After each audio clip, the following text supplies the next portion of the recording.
Magandang umaga, kumusta po? Narito po ulit ang update natin para sa lagay ng ating panahon. Ngayong umaga po ng October 22, 2023 na kung saan sa ngayon ay malakas na po ang bugso ng amihan na nagdudulot na po ng preskong panahon, ngunit dahilan rin po ng maulap na kalangitan na may mga pulupulong pagulan dyan po sa may Batanes, Babuyan Islands, Cagayan, Ilocos Norte at silangang bahagi ng Luzon, habang patuloy rin po ang pag-iral ng shear line sa silangang bahagi po ng Southern Luzon. At ito naman po ay pinapakita ng forecast model nating ginagamit hanggang sa susunod na 2 linggo ay wala naman pong bagyo na nakikita na tatawid dito po sa ating bansa, posibleng hanggang po sa matapos ang buwan na ito. Sa lagay po ng ating panahon, ngayong madaling araw ay may mga isolated rains dito po sa may Cagayan Valley, Central Luzon, Calabarzon, Bicol Region, Mimaropa, at may mga isolated rains rin sa ilang bahagi ng Iloilo,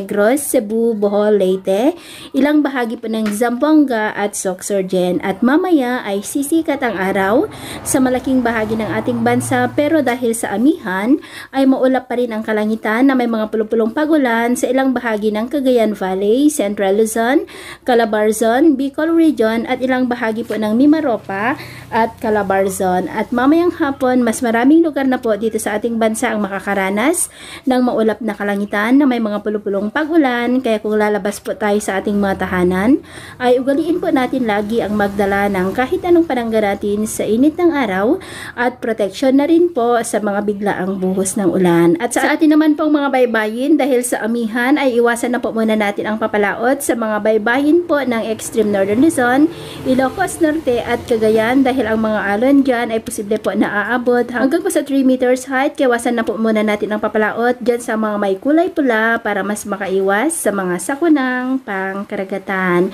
So, yun po ang latest update natin sa araw na ito. Ako po muli si James na nagsasabing, sa kahit anong pagsubok po na darating sa ating buhay, huwag po tayong mawawalan ng pag-asa. Thank you and God bless!